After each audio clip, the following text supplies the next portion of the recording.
इस वीडियो में मैं आपको बताऊंगा कि चांद में भी गुरुत्वाकर्षण शक्ति है और पृथ्वी में भी गुरुत्वाकर्षण शक्ति है और पृथ्वी गुरुत्वाकर्षण शक्ति के कारण सभी वस्तु को अपनी ओर आकर्षित करती है।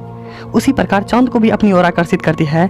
तो चांद पृथ्वी से क्यों नहीं टकरा जाता, या फिर सूरज पृथ्वी से क्यों नहीं टकरा जाता?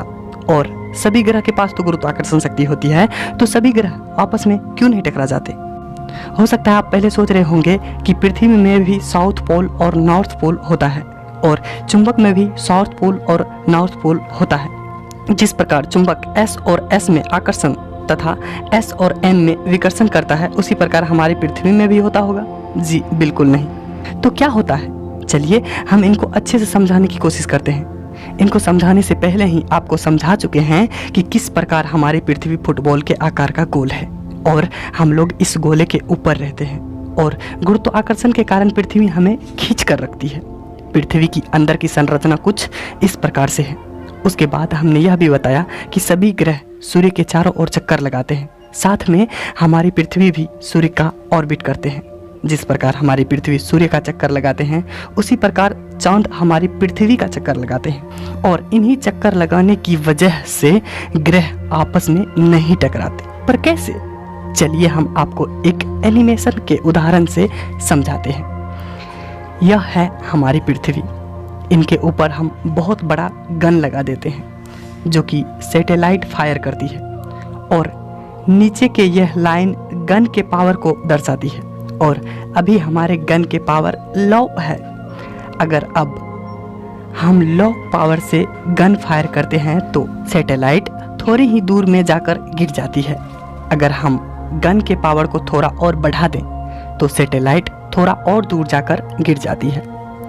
अगर हम गन की पावर को और ज़्यादा कर दें तब हम गन फायर करने पर देखते हैं कि सैटेलाइट पृथ्वी के ऑर्बिट करने लग जाते हैं और यह पृथ्वी पर गिर तो रही होती है, पर स्पीड के कारण यह पृथ्वी पर गिर नहीं पाते। इसे हम थोड़ा एक और उदाहरण से समझाते हैं। जब आप बचपन में किसी बॉल को रस्सी से बांधकर उसे चारों ओर घुमाते थे, तब वह बॉल आपके हाथों से दूर जाने की कोशिश करता होगा और आप जितने तेजी से घुमाते होंगे वह उतने ही अधिक बल से आपके हाथों से दूर जाने की कोशिश करता होगा, पर आप रस्सी की सहायता से उसे खींच कर रखते होंगे। इसी प्रकार सैटेलाइट के गति के कारण दूर जाती है और ग्रेविटी उसे खींचती है। जब दोनों फोर्स इक्वल हो जाते हैं तब वह ना ही पृथ्वी पर आते हैं और ना ही पृथ्वी से दूर जाते हैं, वह पृथ्वी का चक्कर लगाते रहते हैं।